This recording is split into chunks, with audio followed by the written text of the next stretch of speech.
Welcome to another show of Flip Your Switch. It's been a while. We've been locked down a long time, as if I was in solitary confinement and I'm free now. On today's show is a guy who's been in solitary confinement several times named Richard Mills. Richard Mills runs an organization called Keep6six.org, and it's an organization that mentors kids, and he does prison advocacy work. He's really busy. He also has a job. He works in the 183 union doing construction, and beyond all that, he seems to have time to give to kids and to help people in his community. That's what this show's about tonight. Hope you like it.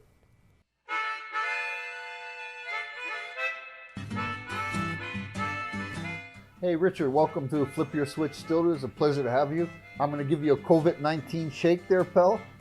And off we start. So what it is I bumped into you over a BIFA initiative. Chris Harris, a professor, a black professor, introduced me to you at a function that BIFA was involved in. And now you've taken up that flag. We'll talk about that in a second. But what I'd like you to talk about is you had a childhood just like every one of our childhoods. Something happened to you, either in your childhood or in your early teens, that sent you down the wrong path and you end up in prison. Talk about your childhood for a second, and how did you get into that spot that ended you in that trouble that you got into as a kid? Well, thanks for having me here. I appreciate it. As for my childhood, I had a really good childhood.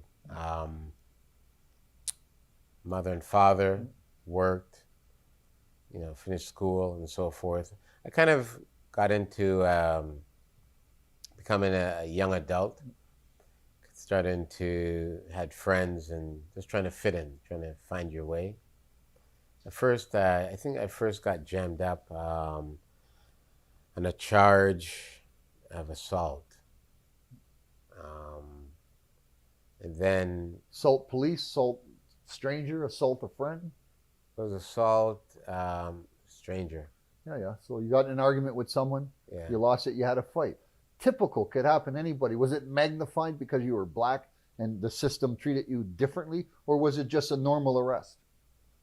It was you know what, man, I really don't even know how to categorize that right now, because like for me, I was a younger cat, and I just looking at what's going on. Although there's a lot of things that happen that I felt that it shouldn't happen that way. Yeah. But I kind of went through it and I pleaded guilty. There was another person was involved, and at the time, I got an ass whooping from the police because they wouldn't give up the name of the other person. They had it like, everybody goes by AK. And from your experience, that ass whipping from the police, because I got a lot of ass whippings. How about when those guns pointed at me, guns put it in my mouth, all that stuff. Is that a normal in the world you come from? No. I had the telephone book treatment, the yellow page. That's what they call it. But so I went in, and when I went in, I was a soft dude. I never knew nothing about, being in the bin. I got schooled. So your assault charge resulted in federal penitentiary time? No, then? provincial. Okay, so you're in a provincial thing. I just want to make allude to something. You mentioned a phone book treatment. Most people don't know what that is. I know what it is. The Toronto cops, we have a big phone book in Toronto, put the phone book in a pillowcase. Generally, they put another pillowcase over your head so you can't see, and they sneak up behind you and whip you in the head with that telephone book. It's like getting hit by Mike Tyson. Yeah. And what they're trying to do is elicit information from you by torturing you. Right. Okay, so you went through that. Now you're in a provincial institution, and is this your life? Is what you see in the jail, is that your future? Because most black guys in your position, their first time in, that's just the beginning, man, of a long road of angst. Yeah, well, I never even looked at it that way. I figured I'd just, get through the situation and just move on with life, right? It's, I kind of learned, I went in, and older cats that was there, they kind of schooled me. I was like a soft cat. So, I got schooled about the ethics, being inside. Back then. Soft, you mean you didn't have a tough street demeanor, right? Right. Yeah. So people would have looked at you as a kind of a softie, and they're going to want to step on your toes to see what you're about. Right. I was an suburban, dude. And then I went in, and I remember clearly it was the Toronto West Detention Center. And I got on the range, I even remember it's 1A left. Okay. And there's a bunch of guys who was there. And well, when I went in, a couple people knew of me just from, being around. Yeah, that's a big help because it's not like you're in a strange world now. At least there's someone that I could say the guy's a good guy or the guy's a bad guy. Right. Yeah. So I was good, just like, hey, what are you doing here, man? Like, you're the last person I expect to see here. Were they surprised? You said last Yeah. person. They were surprised. When I hit the joint, no one was surprised. Yeah, That's a they really were bad kid. surprised. So yeah. So I went in and I kind of got learned about how, the code of ethics, right? The prison code. Right. Yeah. So I was there with these individuals, and they started showing me things, and they started, hey, you got to toughen up. Yeah. So it was like, so we got locked up. I remembered. So it's kind of funny you brought that up because so we were locked up for lunch, and we came out after lunch. So every day we'd go in the bathroom, and there used to be a sparring thing. Yeah, a little bit of fisticuffs in the Right. back. Yeah. Right. And then, I learned how to box. Yep. And this was day in and day out, right? A couple of days, I had a few fat lips, and Yeah. kind of, hey, it was So part to of put that in perspective, we doing that boxing then, because I'm a boxing coach, we would tie towels on our hands or make sheets out of gloves right, in order, so that it's a little bit fair. We're not just bare knuckle fighting. right. There's a little bit of rules in the back there, right? Yeah, so it was. And then also the other thing, there was, the shower slippers. Yep. The guys would use, so the guys would hold the shower That's right, slippers for up, pads, for pads and stuff like that. And then that's how it is. So I went through that, and then went through my drill, and I was able to get out. So would you consider that training like training in the Marines, toughening you up? Yeah, like it Marine did. training. Yeah. So now you come out of prison, Marine train, a little spun because you were in prison. Now what happens to you? So I came home, and then my family kind of like felt I was a little bit different. I'm like, I'm all right. You're tougher now. Right. I was more aggressive. Yeah, for sure. Yeah. And I just started, I think from that experience alone, that kind of molded me. Okay, did prison help you? Or because what I'm hearing you is that prison actually hurt you. It did hurt me, but in a sense, it did help me because it gave me a street mentality, like something I didn't know. Yep. So it helped me in a sense because I was always about business and so forth. So it kind of gave me another way of how to handle things. That's right. You look like a bookworm. And Right. coming in, we would have said that. This guy's headed for the library. He's probably going to end up with a library job, right? That's what we'd have said seeing you. Right. But then after you learn how to fight, you walk different, you talk a little different. And then we don't say that. Now we don't know what to say about you. Yeah. Yeah, so you got to make your bones, in other words. Okay, so now you're out in the street. You're focused on surviving now, right? Yeah. It's your first time out. You're twisted a little by your experiences in prison. You're a bit of a stranger to your family because it's like coming out of the Marines. You're coming out of the Army. Now you got to fit in, and this is the thing I want you to nail down because you talk to kids. You're a youth counselor and you do big work in the community, and you could tell them what it's like to that adjustment period either knocks you out of the ballpark, and you head for crime the rest of your life, or something else happens. What happened for you? So I never headed for crime. I came out and I just had to get myself adjusted, and fit back in the community. And so my family still didn't feel that I was the person who all along, for 20 something years. And it so happens that looking back at it now, I ended up getting another assault charge. And this time I ended up going in, and I ended up into assaulting a CO. A CO is a correctional officer. Right. Yeah. So it was back then. They used to get our meals in a cart every Sunday morning. So I'll never forget. It was bacon and eggs, and he used the N word. Hurry up, you and And I just took the tray out, and it was Sunday breakfast, tomato juice, bacon and eggs on the tray, and I just took the tray and just gave it to him. And I back then, I was working out. I had a little bit of size, And you had boxing experience behind Right. you. And you had experience of doing time before. So you're not going to take any shit from anybody. Exactly. So I mean, so and then on top of it, I was always taught that listen, you do something like that to a CO, you're gonna get an ass whooping. So you gotta make it good. So I was able to. I got him down, and they started beating on me, but I had him, and I started biting him. Okay, so you were young, you were bolder then. Do you regret that? Could you have handled that a different way now, or would you have handled it a different way now? I would. I Or would have would an handled ass it. kicking be in order still? I wouldn't. I would have handled it in a paper work. You'd have used the law and litigation. Yeah. Exactly. Definitely would. Because I want to get the message across, because I've done that myself. And I did a lot of hold time, and you get your ass kicked and all that. Then I learned as a law clerk and a grievance clerk that you could hit them harder with the law. Right. Yeah. And that's what I've learned now. So that experience there now, I think that really, really was the experience that really changed me dramatically, because I did segregation time. So back then they had a thing called bean cake. So for I'm laughing for a reason, brother. Go ahead. Yeah. So when I did that, I was put in segregation for 30 days, and then I was on a bean cake diet for 10. And then when my 30 days was up, I was actually did 40 days in seg, and then they shipped me out to a place called Millbrook. Now, Millbrook was a provincial institution that was built like a federal institution with gun towers and everything else in Peterborough, Ontario. And you had 19-hour lockup. So when I got to Millbrook, the funny thing about it now, I was getting shipped out of the West. And it was just me and one other black guy. But we never went straight to Millbrook. We went to, I think it was like 3 different institutions. Yeah, little ghost chain. Right, that's what they called it back then, the ghost chain, right? Just dropped off for a month or whatever, right?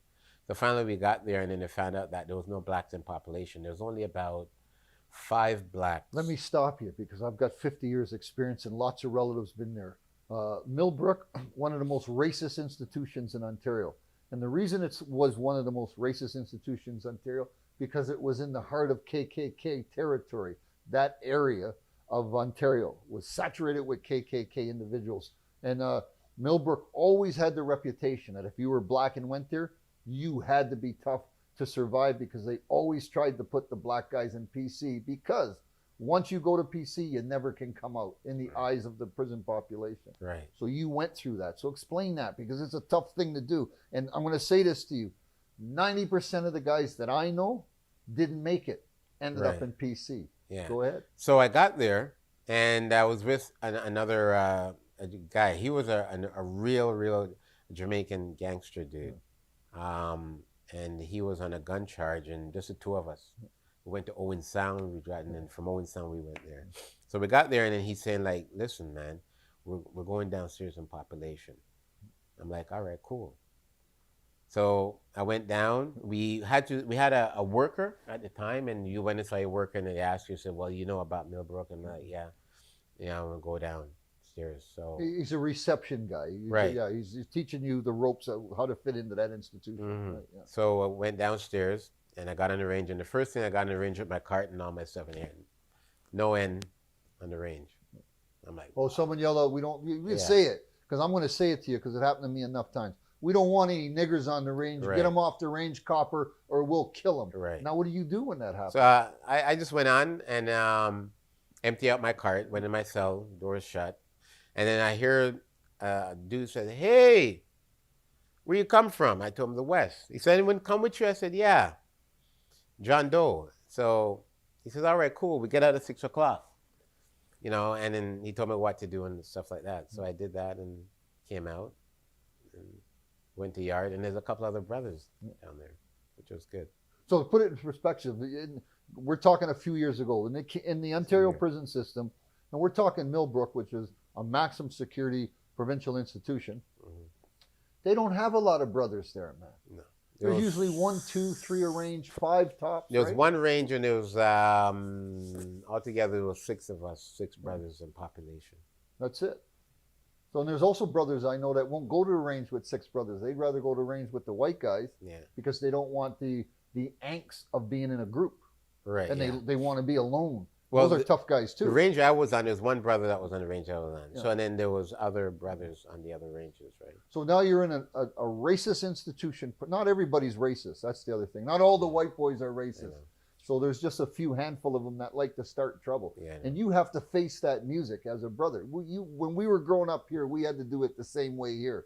Prison's no different. So we had to do it in prison, and you did it. Yeah. So a lot of kudos for you for not saying, Thanks, man. I'm afraid, officer, I want to go to PC and then check in.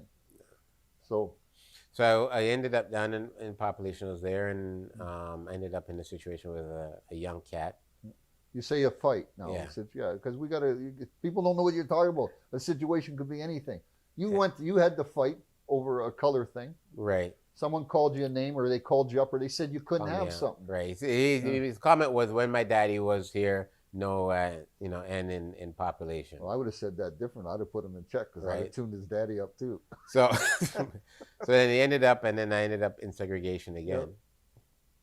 And then I did my time in Seg, and I came out of Seg there. And there they had a different segregation from what I was at in the West. Yeah. So it was what they call a Chinese cell. Yeah. So there was no bed in the cell. Yeah. And there's a hole in the floor. Yeah. Sucks every 3 minutes. Yeah. Right. Yeah. So that was how it was. So that's a real dis cell. In the maximum security prisons, federal prisons, they have those too. They call them dry cells also. Okay. For to catch guys with dope, so the toilet doesn't flush. There's nothing you could do. So that kind of stuff. So that's hard solitary confinement time. And you had to do hard solitary confinement time because you're fighting for your civil rights. Yeah. That's it, man. Yeah, that's what it was. So what did that do to you? Because you're in the hole screws you up anyways. You get bitter in there. Yeah, I was just, I started reading. The only thing I could have, I was having the Bible, and I started reading the Bible. Then I was able to, the windows were all blocks. So I was able to tell the sun what time of day it is. Okay, let me stop you for a second, just because the audience don't know. The reason you have a Bible, because it's the only book they allow you to have when you're in solitary confinement by the laws of our country. If you're a Muslim, you could have the Quran. If you're a Buddhist, you could have some Buddhist texts. But if you're a Christian, you're going to read the Bible.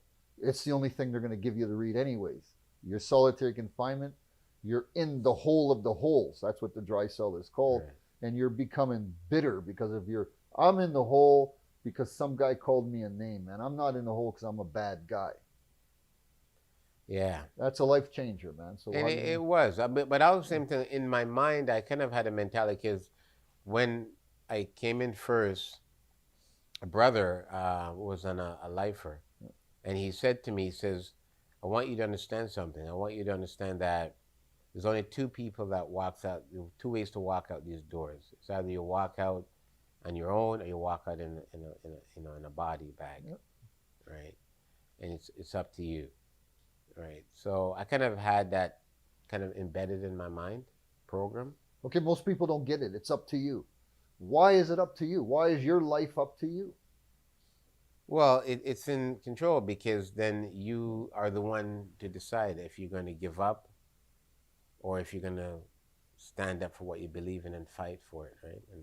But you could die fighting. That's you could die for fighting too. Right? So at least you're a man, right? And you go down swinging, and that's what he meant, right? Yeah. So I kind of was programmed that way, that I'm going to stand up for what I believe in, and fight to it. It's like, don't stand up and just give up and go out like a punk. Okay, brother, your troubles aren't over, because you survive Millbrook. You deal with racism there. You're in solitary confinement for a while. But you hit the street again. Now what happens to you? And I didn't even know, but I just try to carry on with life, just pick up from where I left off. But you ended up in the pen. Yeah. So we have another story here. The story continues. The saga of Richard Mills continues. Yeah. So what happened, man? I was doing well, business-wise and stuff, and ended up with an assault again. And I found out later on that I actually suffered from PTSD, and things triggered me. From your first experience in prison. Yeah, man, for sure. Yeah. Okay, Richard, your prison experience led you to suffer PTSD when you're, is that the correct pronunciation? PTSD? Yeah. And then you're out of Millbrook, real tough joint. But it's provincial. Federal joint's twice as tough, and you end up in the federal joint. So what happened? How did you get there? You mentioned it was an assault. Just let's roll from there. You're back in the joint. So I picked up an assault and I'm back in, and I just at a point where I just seen everything I didn't agree with. Just the way the system is. I've always been a person who I had a belief that if something isn't right, who says like these people are always telling you that this is what we expect from you? Well, who are you to tell me that that's right? You're talking about your classification officers Right. and attempting to correct you, right? Right. Yeah. And so I'm in, and I ended up going to federal on a 2-year sentence. But they also I put into because I had more assault. They came up with a new thing where they use it's called an LTO, long-term supervision. So they given me a sentence of that too. So they added on, because you were a repeat offender, Mm-hmm. they added on to your sentence a probationary attachment to last longer than the original sentence Right. that you were on, so that they can keep an eye on you a little longer and try to moderate your behavior. Here's a point I'm going to make.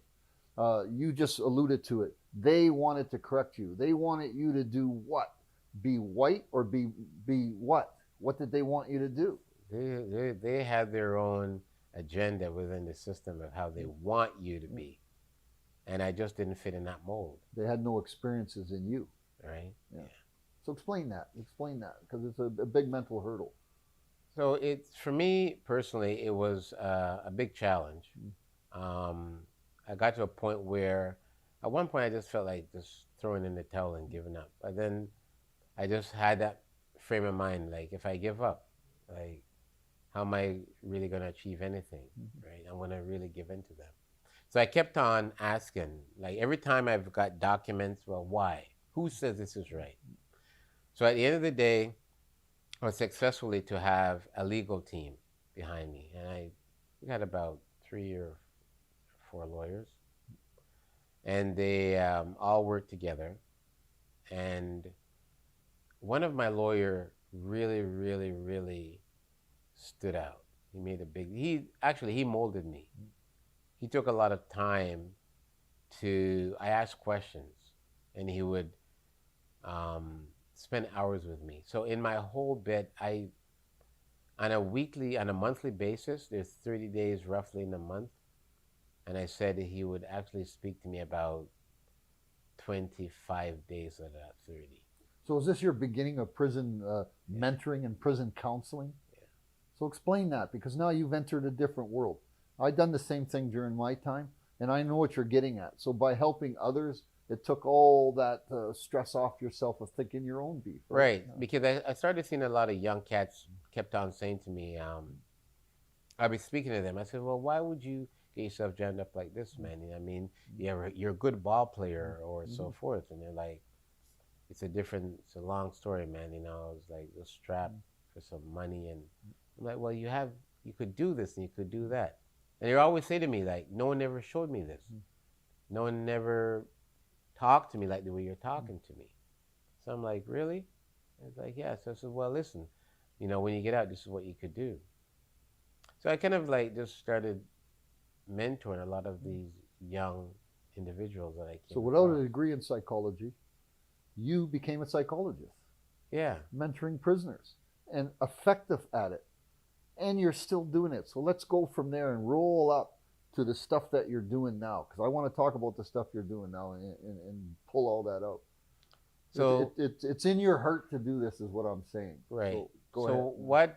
So from there, I started meeting a lot of individual young um, people, and talking with them and stuff, I said, if I was doing that there and they're getting so much benefits, I want to do this on the outside.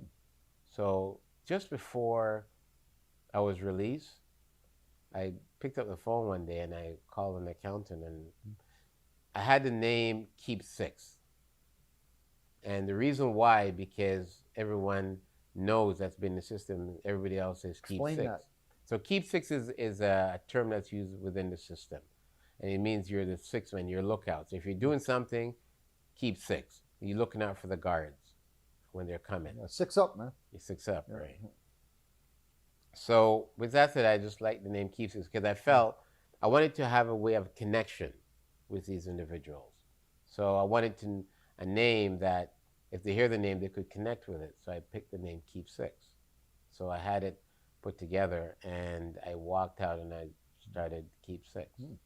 So yeah, I've read a lot about this organization. I've heard you and I've saw you on TV. I've seen you do stuff. It's a really good organization. And the thing is the name rings for all of us. Soon as I heard six, I knew it was something to do with prison because of my experiences there. You're really helping a lot of people. Fragment that. You're into a lot of stuff. Start picking apart the stuff you're into.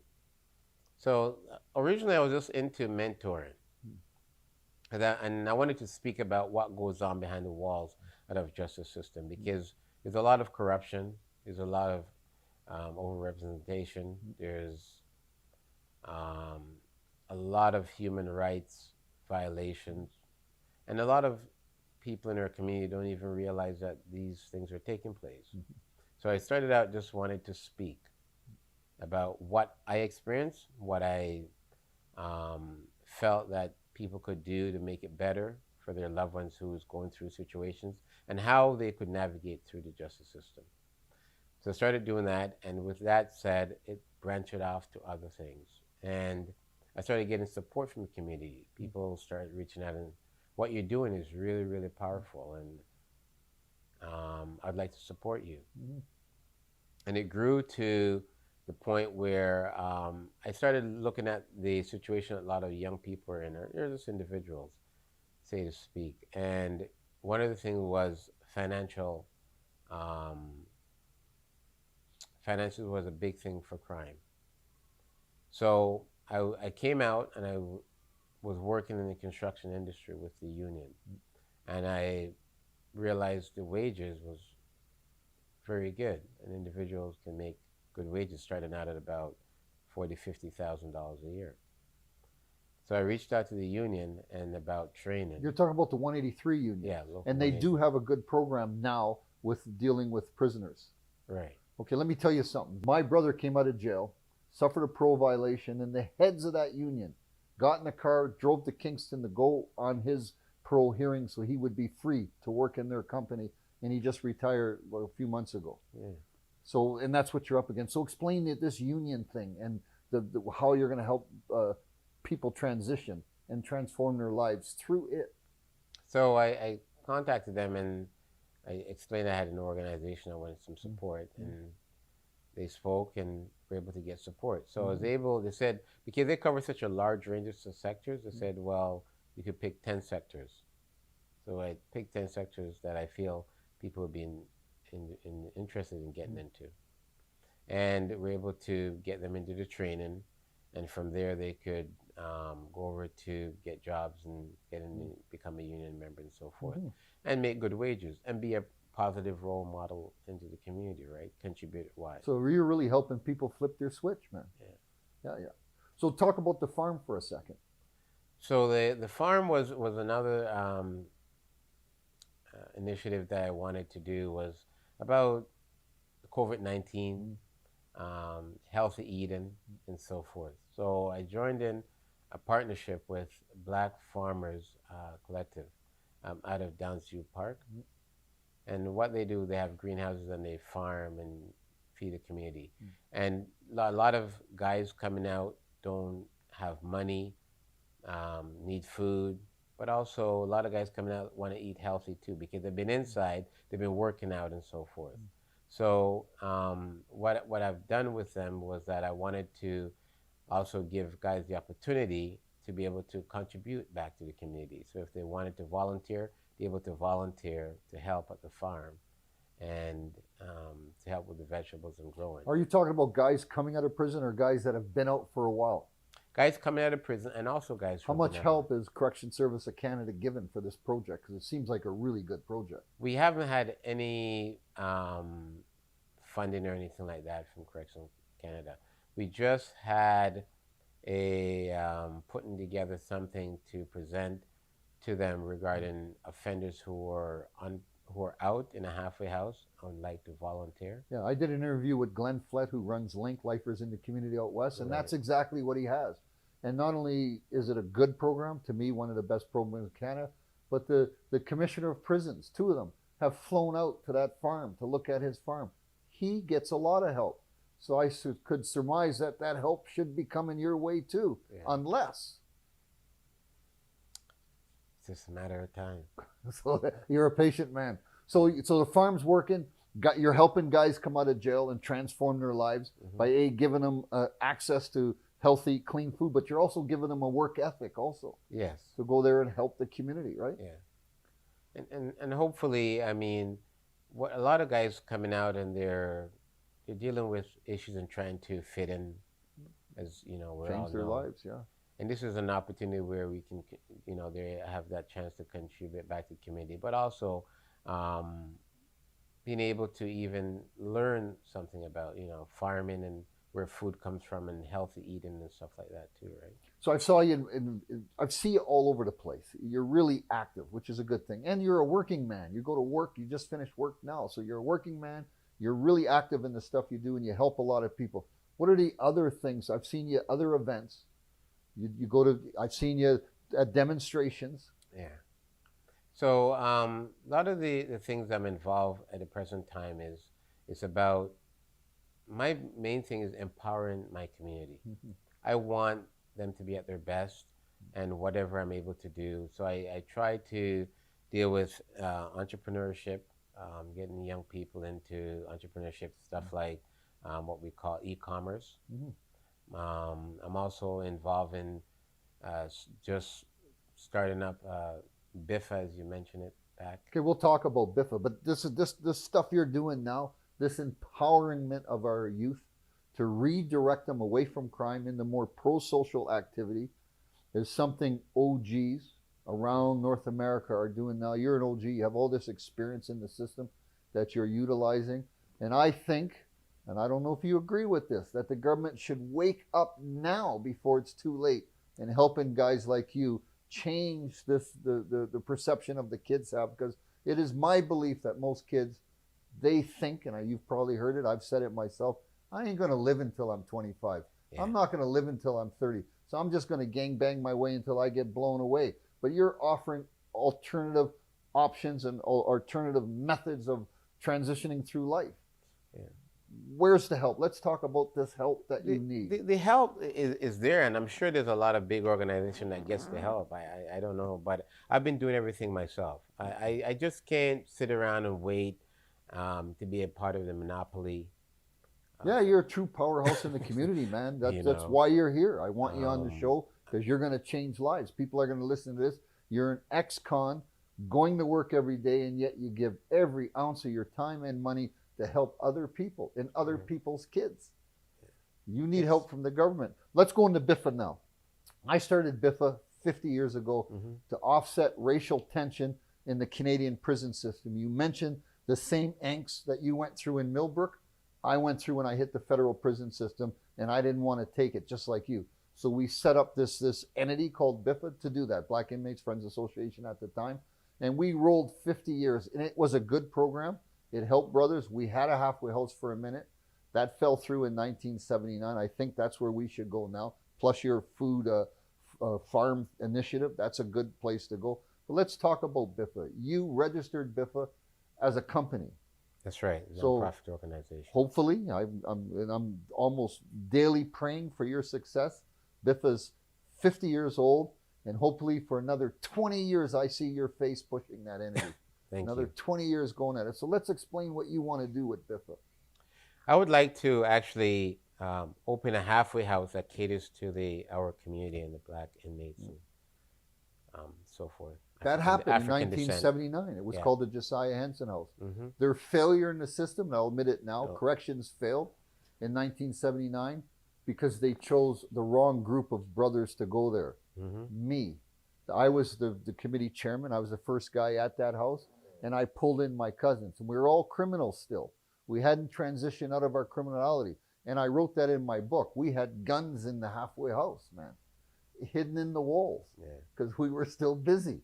And that was a big mistake. Now, the halfway house shut down because a guy absconded with the money Right. and took off and gave it to a communist party of another country. Right. And the government has a real sour taste in their mouth, the federal government, for giving another black group a black halfway house, although we both know how really needed that is. It didn't work for me, primarily because I didn't allow it. So let's look at this picture. There's a picture I'm going to upload right now. And the picture shows my father in Millhaven prison with my mother, my woman, the mother of my 3 kids, my sister-in-law, my co-accused present, past, and some in that picture are my co-accused in the future. That halfway house I think about all the time now, because it was a turning point in my life. I could either go left or I can go right, and I chose to go wrong. And I went wrong in a big way. We started shooting out with the police. We're robbing banks. I robbed more banks than anyone else in North America, any single city in North America. And that crew came out of that halfway house, and I put that in my book. The vision you have for a halfway house, how can you take that vision and change someone like me and the crew that I had? What is your vision for that halfway house? What can it do? I think one of the most things that I focus towards would be having programs. Because you have to stop and look at one thing when it comes to reintegration, as they put it. It's one program fits the whole. There's no programs for me, and they said that. Right. Yeah. And then there's all different things, like you have to look like, even there's a thing that what they call it now, SDG. Guys who are SDG. There's no program for an SDG. What does SDG mean? Right. I actually don't even, it's gang related. I don't know the. So what they do is they threw a gang ticket on you so that they could punish you more harshly. Right. In order to correct your harsher behavior is what it is. Right, that's all. So, I mean, so the way I vision a halfway house would be something that would be having programs to cater to African-centric individuals, from their food to programs, spiritually and so forth, right? And also a lot of history, because I find that a lot of individuals don't even realize the demographic of. So that's where OGs like you come in, right? To talk about your experiences, and guys like me, my experiences, right? That'd Definitely. Be part of a program, would it not? Yeah. Definitely, and just to give them that positive things. When you have an individual that gone through hardship or in the system, and they can look at their fellow individuals who's gone through the same challenges that they have, and being able to stay focused and build something that, is a positive in the community. Well, look at you. One day you're going to be a union manager at the 183. There's no doubt in that. You're not going to be slugging metal and swinging a sledgehammer. You're going to be doing the stuff you learned in jail, how to mediate. Yeah.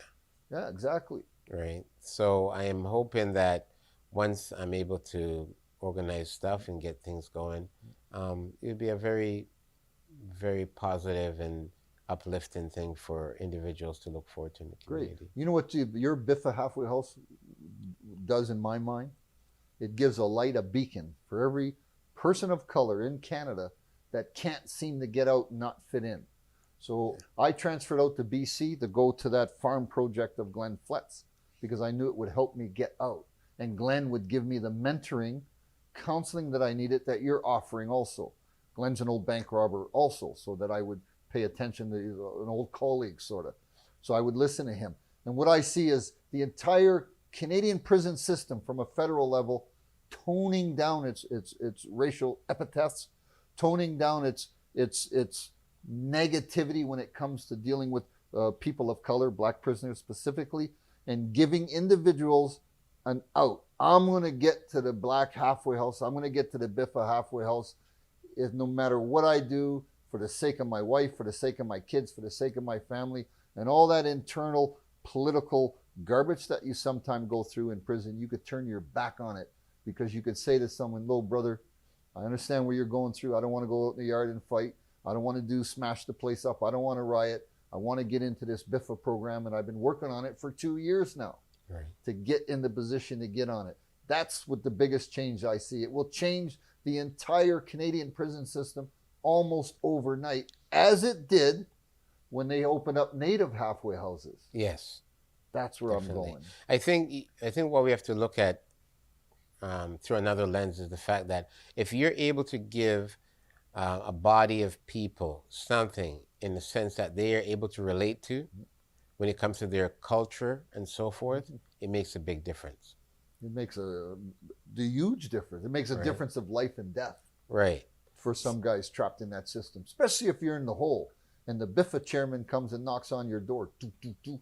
Hey, brother, how you doing? You need anything? Yeah. It's a game changer. Yeah. And that's what you're offering. Definitely. But it's not just on the inside, but also on the outside. Okay, so you have the farm, you have BIFA, you do lots of counseling. I see you on the street protesting when protesting needs to be done, Black Lives Matter stuff.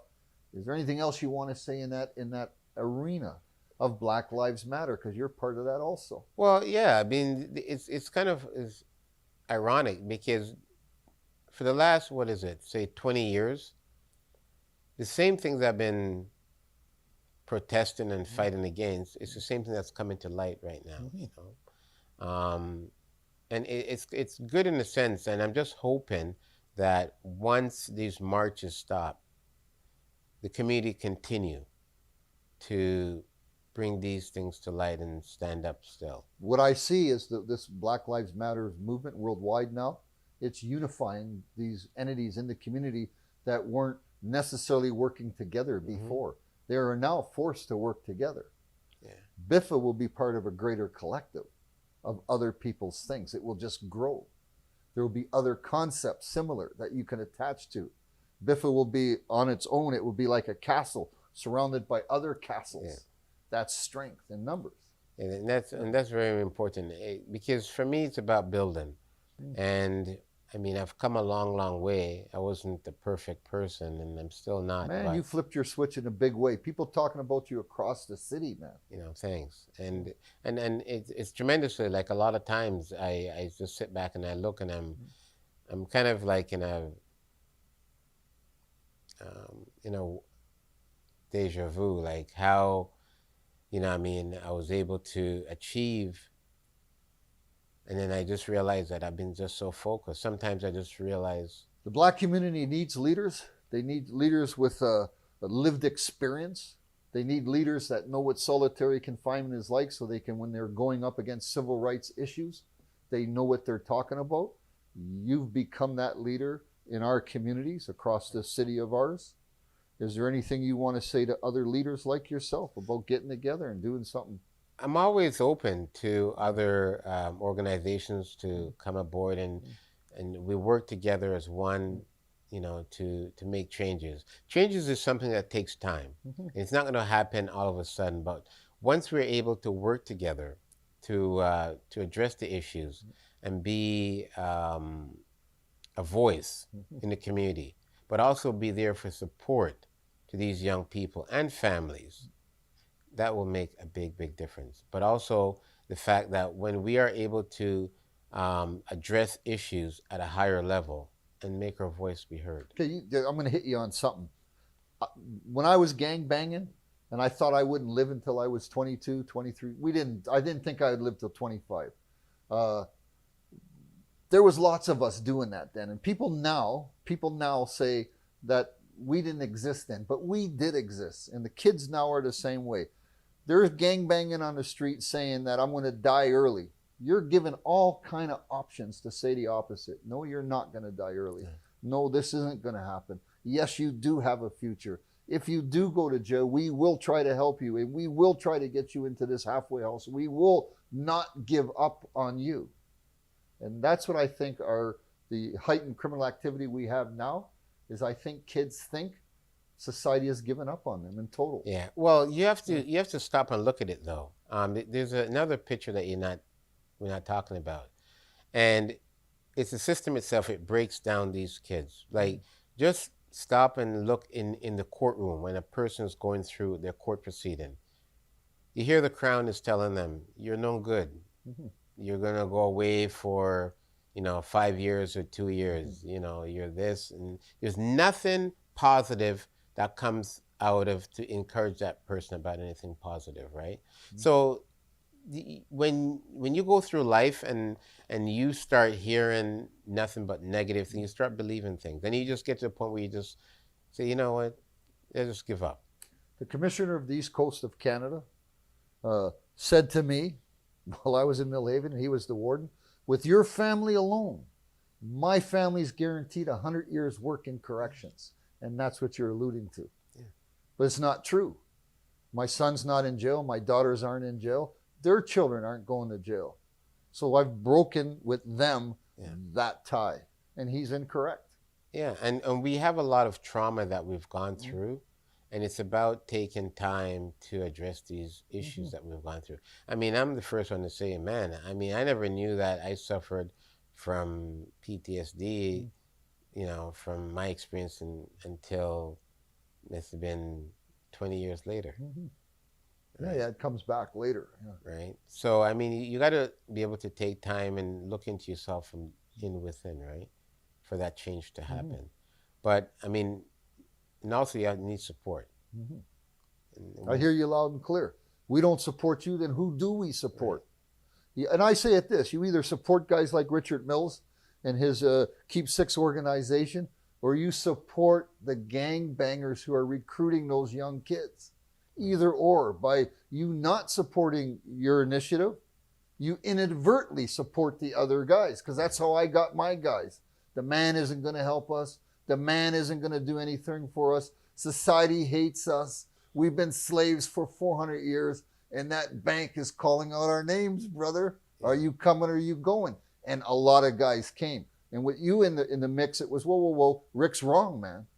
There's other options than what he's talking about. And you nullify guys that were criminal promoters like me. That's the bottom line. Man. You have to be able to give that people know that there's other option, but also we have to be able to restructure their minds, right? In a sense, in a positive way, right? And if you're able to give a person the lesson and how to be successful in life, that person would always, majority of the time, pick that over making bad choices. Yeah, and that's what it's all about, choices, right? You have the choice to turn left or turn right. That's true. Yeah. Anyways, Richard, nice having you on the show. We'll get you back another time because you're a busy guy and you're always doing something. Yeah. And more news is coming down the pipes for sure. So thanks for being on our show, and have a great weekend, man. Thank you so much. And please follow us on keep6.org. And we would love your support. You can always go to keep6.org or on Instagram, Facebook, or a website. And you are also welcome to donate. We have a donate button there. We need our help to help these young people in the community. Thanks for having me. Right on. Thanks. Hey, thanks for watching another show of Flip Your Switch. My podcast team is stoked to be back doing what we love to do, getting the message out about our justice system, about the community that we lived in. You listen to Richard Mills talk about the justice system and all the work he's doing now in the community that he loves so much. Richard Mills is a good guy, doing a lot of hard work, helping a lot of people, flipping a lot of switches. Thanks for staying tuned to us. Stay tuned next time for Clyde Gray is going to be on our show, a boxing phenom in Canada, a world champion. No one's like him. He's done a lot of stuff, flipped a lot of switches, helped a lot of people. He will be in this chair soon. Thanks for watching our show. Stay tuned for the next one.